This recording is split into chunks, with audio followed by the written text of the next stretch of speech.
Umar bin Khattab lahir di Makkah sekitar tahun 584 Masehi, 14 tahun setelah kelahiran Nabi Muhammad.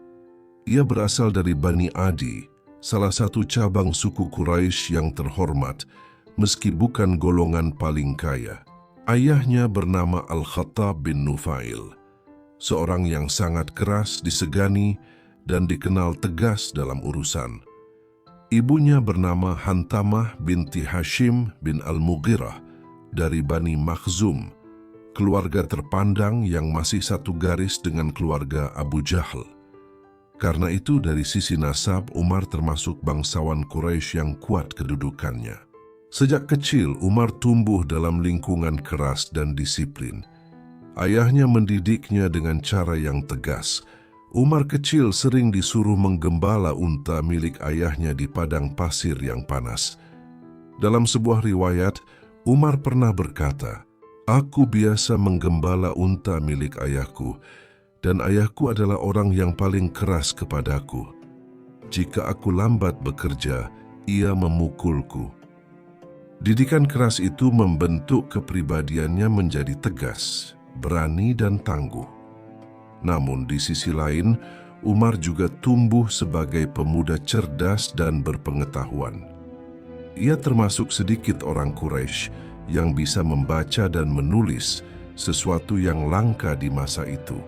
Umar dikenal memiliki tubuh tinggi besar, berkulit putih kemerahan dan kuat secara fisik.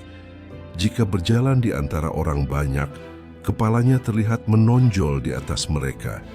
Ia juga pandai berbicara, tajam berpikir, dan tegas dalam bersikap. Dalam masa mudanya, Umar sering dipercaya menjadi utusan Quraisy untuk menyelesaikan urusan penting antar kabilah, terutama dalam perundingan dan diplomasi. Hal itu karena kepandaiannya berbicara, kecerdasannya, dan keberaniannya yang tak gentar menghadapi siapapun. Umar bekerja sebagai pedagang. Ia sering bepergian ke Syam dan Yaman untuk berdagang. Dari pengalamannya itu, ia mengenal dunia luar Makkah dan banyak belajar tentang cara hidup berbagai bangsa. Perjalanan dagang itu pula yang membuat Umar memiliki pandangan luas dan kemampuan mengatur yang kelak sangat berguna ketika ia menjadi khalifah. Sebagai pemuda Quraisy sebelum Islam, Umar hidup mengikuti adat dan kepercayaan jahiliyah. Ia juga termasuk orang yang sangat membenci ajaran Islam di awal kemunculannya, karena menganggap Islam memecah belah persatuan Quraisy dan menentang tradisi nenek moyang mereka. Namun di balik sifat kerasnya, Umar memiliki rasa keadilan dan kejujuran yang tinggi, serta berpikir logis. Karena itu, ketika hidayah Allah datang, hatinya terbuka dengan cepat, dan ia menjadi salah satu pembela Islam terkuat sepanjang sejarah. Ketika Rasulullah mulai berdakwah secara terbuka, kaum Quraisy merasa marah karena Islam dianggap menghina berhala-berhala mereka dan mengganggu persatuan suku. Umar yang dikenal keras dan berani merasa bertanggung jawab untuk membela agama nenek moyangnya. Ia tidak sekadar membenci Islam di dalam hati, tetapi turun langsung menindas kaum muslimin. Ia sering ikut menyiksa orang-orang yang sudah masuk Islam. Salah satu riwayat menyebutkan bahwa Umar turut menyiksa budak perempuan Bani Makhzum yang telah beriman, sampai ia kelelahan memukul lalu berkata, "Aku berhenti bukan karena kasihan padamu, tapi karena aku sudah lelah." Sifat keras Umar membuat para sahabat Rasulullah selalu berhati-hati jika berpapasan dengannya. Nama Umar bin Khattab pada masa itu menjadi simbol ketakutan bagi para muslimin di Makkah. Puncak dari kebencian Umar terjadi ketika ia mendengar bahwa Rasulullah dan para pengikutnya telah semakin banyak. Maka ia berkata dalam hatinya bahwa cara terbaik menghentikan Islam adalah membunuh Muhammad.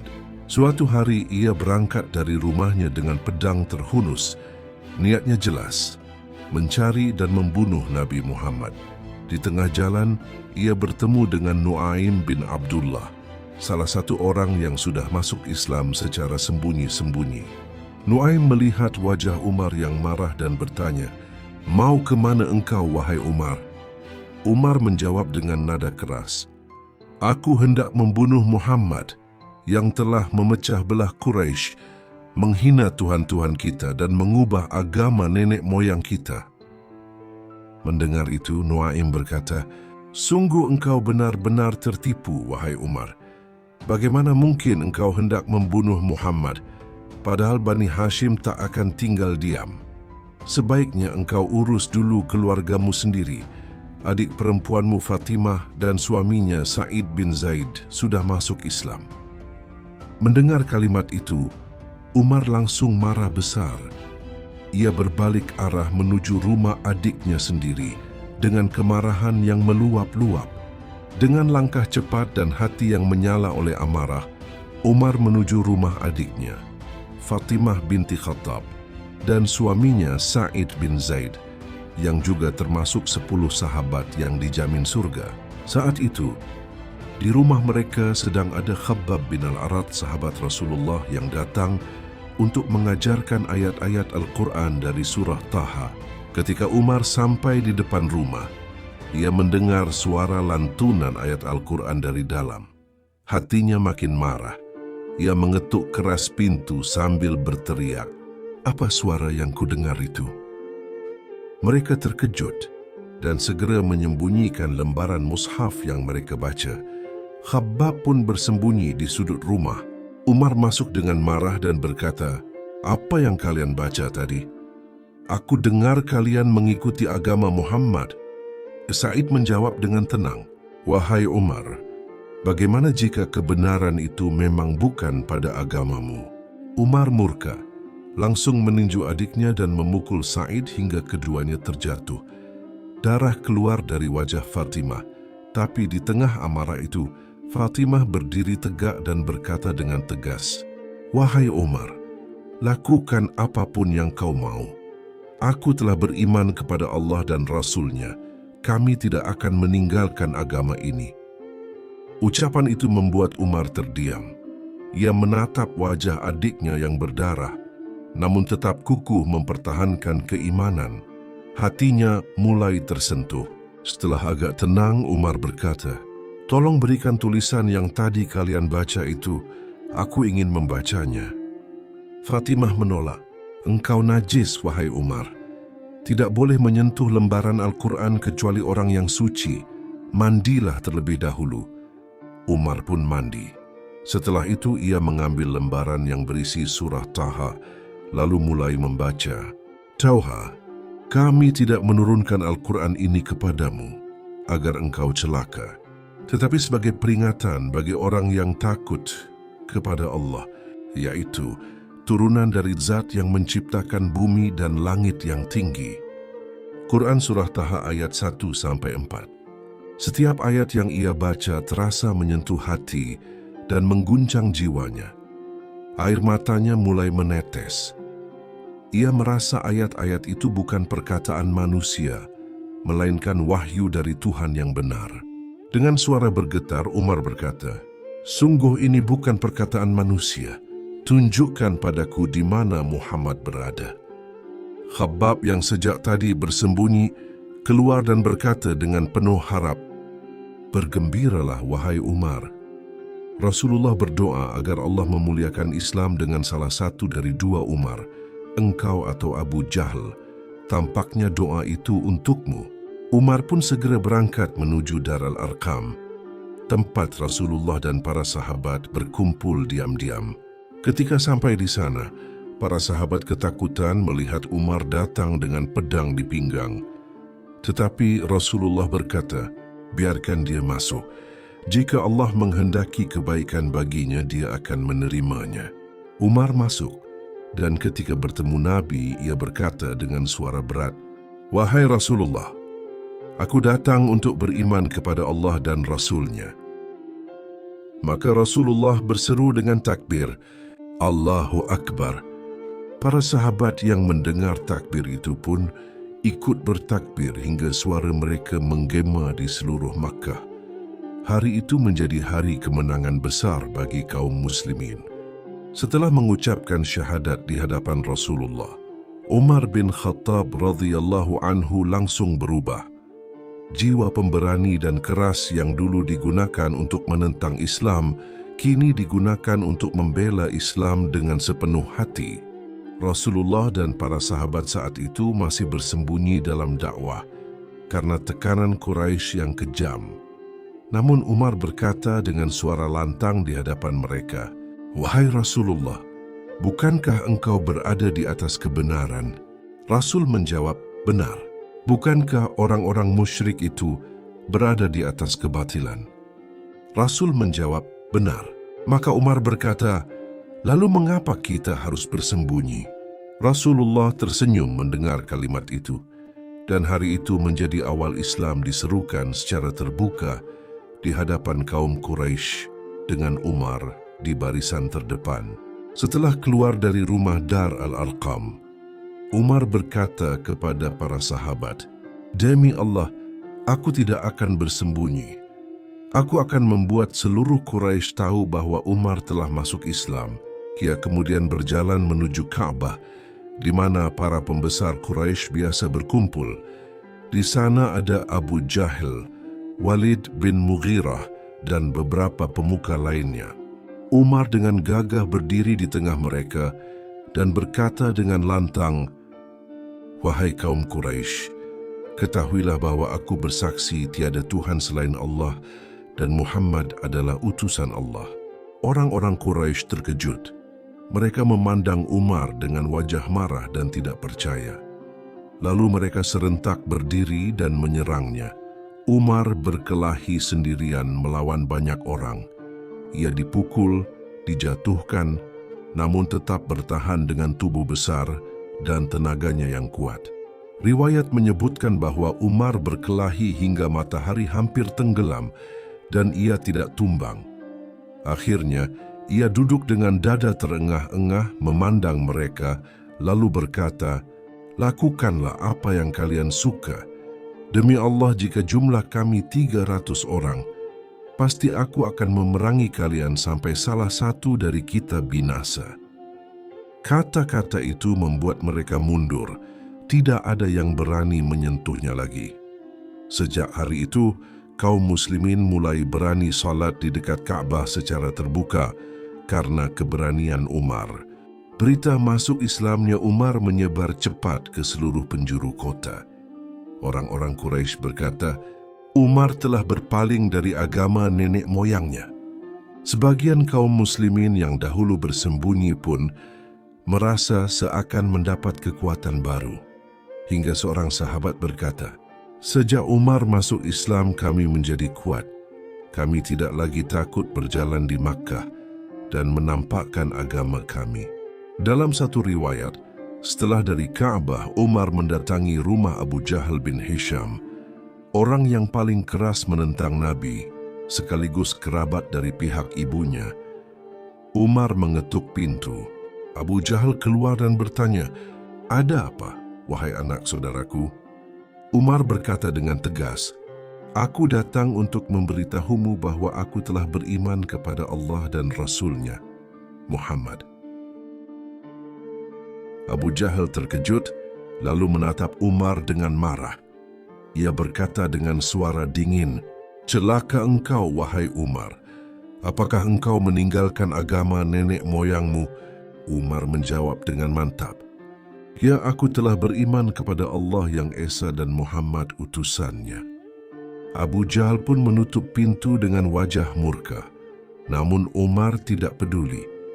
Ia terus mendatangi satu persatu pembesar Quraisy seperti Abu Sufyan, Walid bin Mughirah, dan Utbah bin Rabi'ah hanya untuk mengatakan satu kalimat yang sama. Aku telah masuk Islam.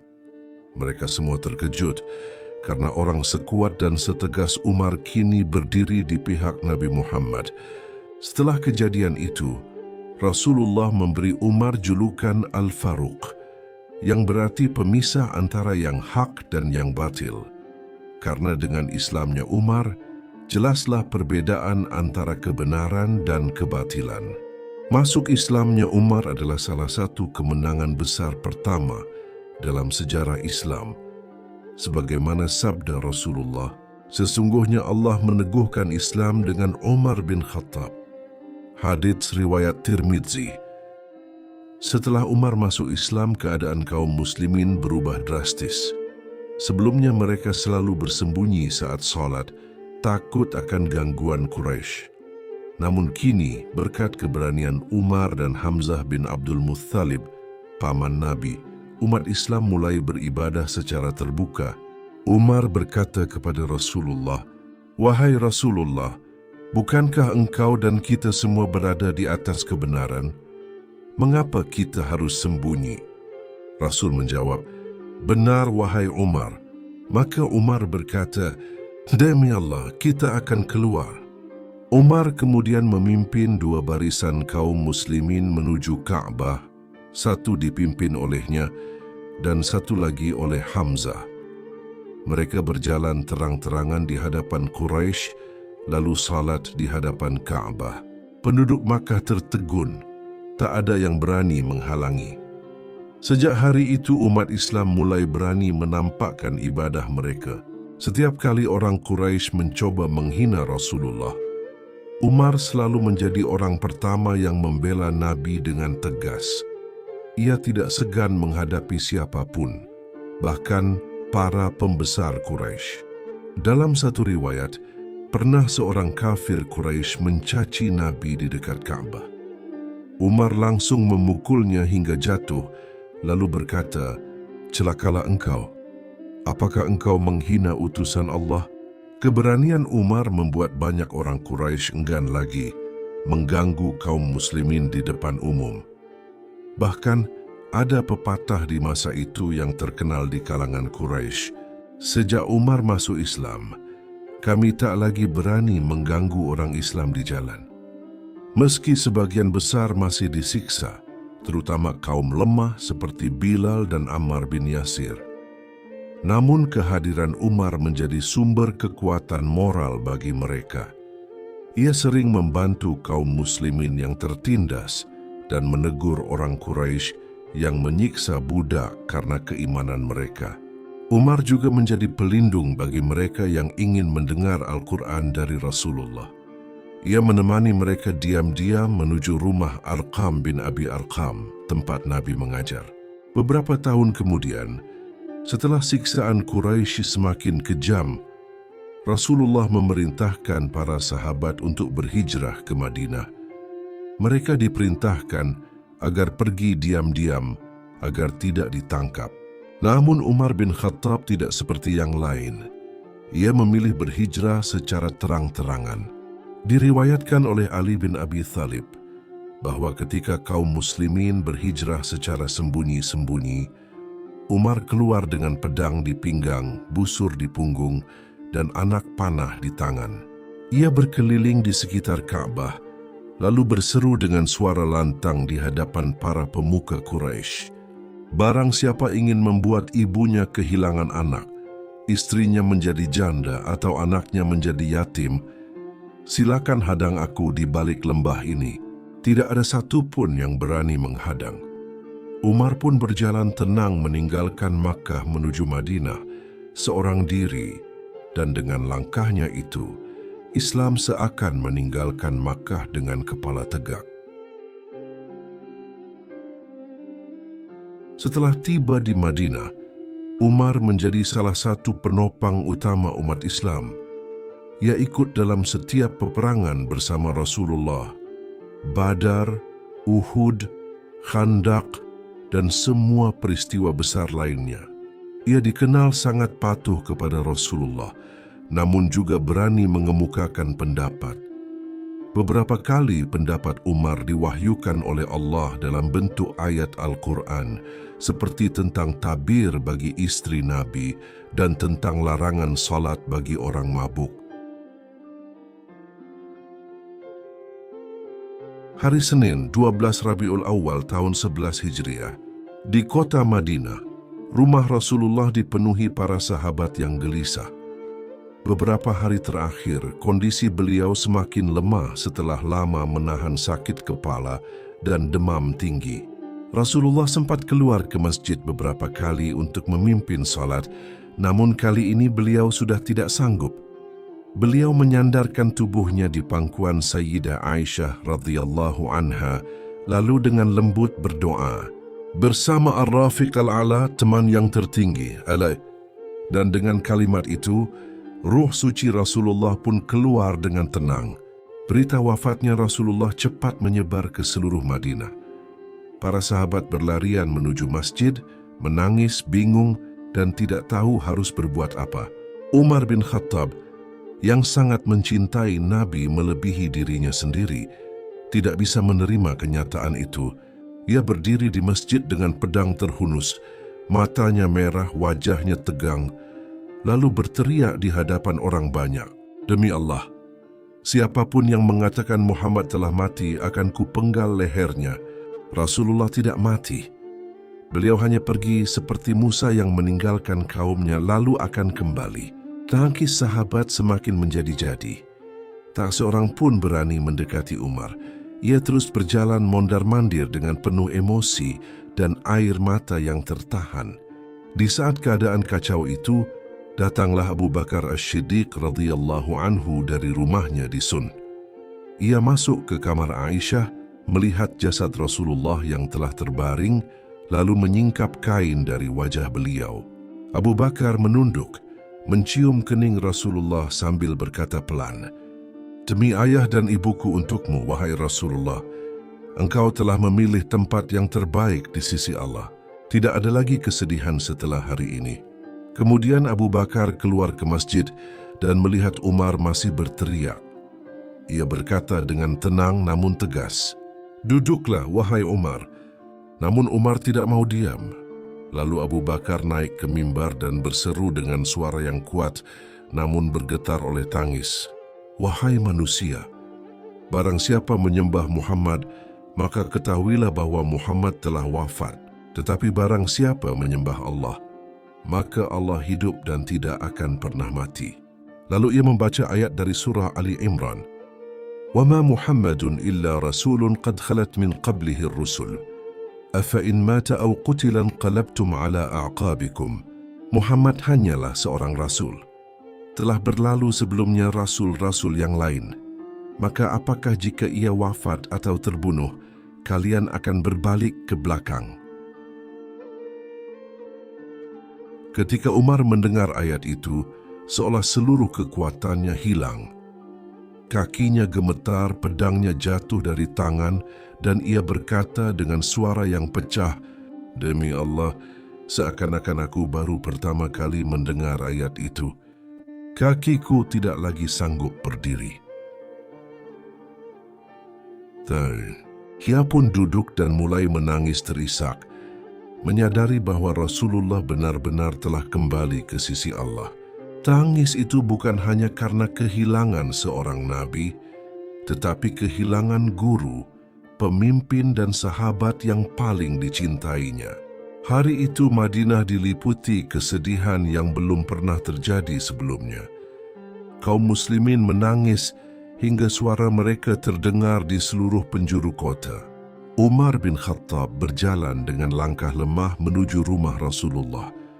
Ia duduk di dekat jasad beliau, menatap wajah Nabi yang tenang dan berkata pelan, "Wahai Rasulullah, engkau adalah orang yang paling kucintai setelah Allah dan diriku sendiri."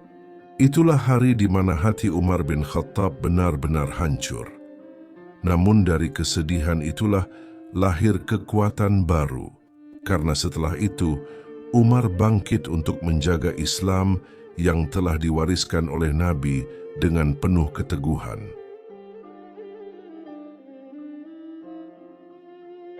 Setelah Rasulullah wafat, kaum muslimin di Madinah mengalami kekosongan besar.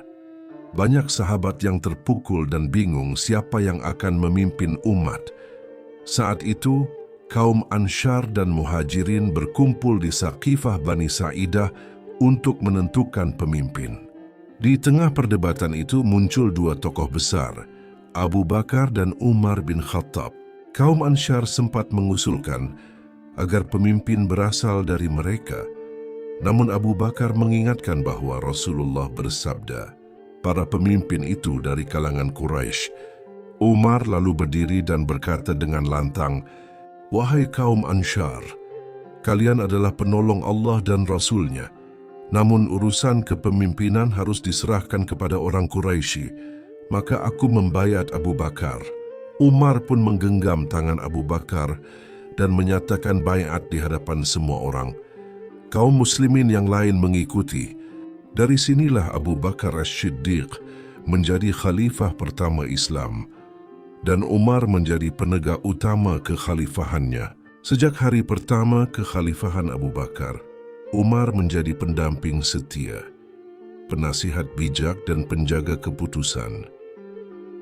Abu Bakar sering berkata, "Ya Allah, aku memohon pertolongan-Mu dengan Umar."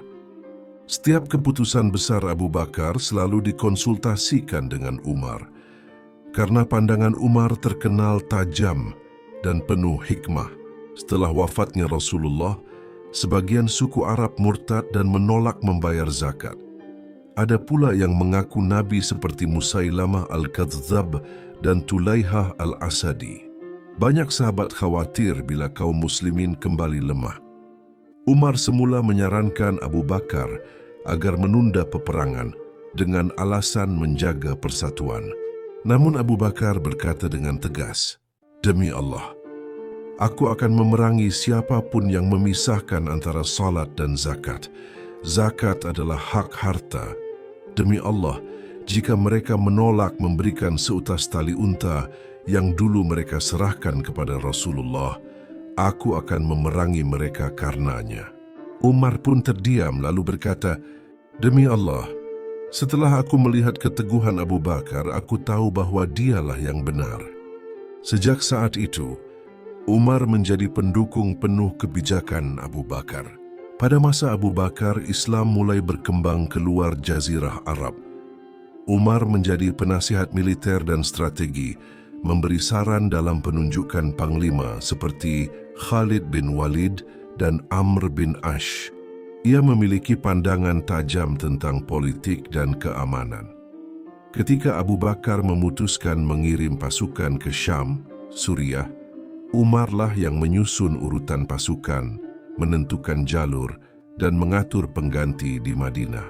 Abu Bakar sangat mempercayai Umar, hingga ketika sakit menjelang wafat, Abu Bakar berkata kepada para sahabat, "Aku telah memikirkannya. Tidak ada seorang pun yang lebih kuat, lebih adil dan lebih jujur dalam urusan ini selain Umar bin Khattab." Ketika Abu Bakar menjelang wafat, ia menulis surat wasiat dan menyerahkan kepemimpinan kepada Umar. Di hadapan para sahabat, surat itu dibacakan. "Dengan nama Allah yang Maha Pengasih lagi Maha Penyayang." Ini adalah wasiat Abu Bakar bin Abi Quhafah di akhir hidupnya, ketika ia akan meninggalkan dunia dan memasuki akhirat. "Aku mengangkat Umar bin Khattab sebagai khalifah setelahku. Jika ia berlaku adil, maka itu karena aku telah mengenalnya demikian. Jika ia menyimpang, maka setiap jiwa hanya memikul dosanya sendiri. Aku telah berusaha memilih yang terbaik bagi kalian." Mendengar itu, kaum muslimin berkata, "Kami ridha dengan keputusan Abu Bakar. Kami ridha Umar sebagai khalifah." Ketika Abu Bakar wafat, Umar menangis tersedu-sedu di sisi jenazahnya. Ia berkata, "Semoga Allah merahmatimu, wahai Abu Bakar. Engkau adalah yang terbaik setelah Rasulullah. Engkau lembut namun tegas, kuat namun penyayang, dan engkau telah memikul beban yang berat hingga akhir hayatmu." Tangisan itu bukan hanya karena kehilangan sahabat, tetapi karena Umar tahu, mulai hari itu, beban kepemimpinan umat Islam kini berada di pundaknya sendiri. Umar memimpin dengan ketegasan, keadilan, dan kesederhanaan yang tak tertandingi. Ia tidak pernah merasa dirinya lebih tinggi dari rakyatnya, bahkan sering berkata, "Bagaimana aku bisa menjadi pemimpin atas manusia jika aku sendiri tidak merasakan apa yang mereka rasakan?" Umar selalu berkeliling malam hari di kota Madinah untuk melihat keadaan rakyatnya secara langsung. Tanpa pengawal, tanpa tanda kebesaran, hanya pakaian sederhana dan tongkat di tangannya. Suatu malam ia mendengar tangisan anak-anak dari sebuah gubuk. Setelah mendekat, ternyata ibu mereka sedang merebus air kosong. Ketika Umar bertanya, wanita itu berkata, "Aku merebus air agar anak-anakku berhenti menangis. Mereka lapar, tapi aku tidak punya makanan." Umar menangis seketika. Ia segera kembali ke gudang Baitul Mal, memikul sendiri karung gandum di punggungnya. Ketika pelayannya menawarkan bantuan, ia berkata, "Apakah engkau akan memikul dosaku di hari kiamat?" Ia memasak sendiri makanan itu dan menunggu anak-anak tadi tertidur kenyang. Setelah itu ia berkata lirih, "Mereka tidur kenyang malam ini, sedangkan aku belum tahu apakah Allah ridha kepadaku." Keadilan Umar menjadi legenda. Ia tidak membeda-bedakan antara rakyat biasa dan pejabat. Suatu ketika putra seorang gubernur Mesir memukul seorang rakyat biasa. Orang itu mengadu kepada Umar di Madinah. Maka Umar memanggil keduanya dan berkata kepada rakyat yang tertindas, "Pukul dia sebagaimana ia memukulmu dulu." Setelah rakyat itu melakukannya, Umar menatap gubernur Mesir dan berkata tegas, "Sejak kapan engkau memperbudak manusia, padahal mereka dilahirkan oleh ibu-ibu mereka dalam keadaan merdeka?" Keadilan seperti inilah yang membuat kekuasaan Islam pada masa Umar meluas dengan cepat, mencakup Persia, Syam, Mesir, hingga sebagian wilayah Romawi Timur. Meski wilayah kekuasaan Islam sudah seluas kerajaan-kerajaan besar, Umar tetap hidup dalam kesederhanaan. Pakaiannya sering tambal sulam. Makanannya hanya roti kasar dan minyak zaitun. Ia tidur di atas tikar yang terbuat dari pelepah kurma. Bahkan ketika utusan dari Persia datang menemuinya, mereka menemukannya tidur di bawah pohon kurma tanpa pengawal. Utusan itu berkata kagum, "Engkau memerintah dengan adil, maka engkau bisa tidur dengan tenang, wahai Umar." Menjelang akhir hidupnya, Umar sering berdoa dengan penuh kerendahan hati, "Ya Allah, karuniakanlah aku mati syahid di jalan-Mu, dan jadikanlah kematianku di negeri Rasul-Mu." Sahabat-sahabat heran dengan doa itu. Mereka berkata, "Wahai Amirul Mukminin, bagaimana mungkin engkau mati syahid, padahal engkau berada di Madinah, bukan di medan perang?" Umar hanya tersenyum dan menjawab, "Jika Allah menghendaki, maka hal itu akan mudah baginya." Pada suatu subuh hari Rabu tahun 23 Hijriah, Umar keluar seperti biasa untuk mengimami salat subuh di Masjid Nabawi. Barisan kaum muslimin telah rapat di belakangnya, suasana tenang. Ketika Umar mengucapkan takbir dan mulai salat, seorang budak Persia bernama Abu Lu'lu'ah al-Majusi menyelinap di antara jamaah. Ia membawa pisau bermata dua yang telah dioles racun.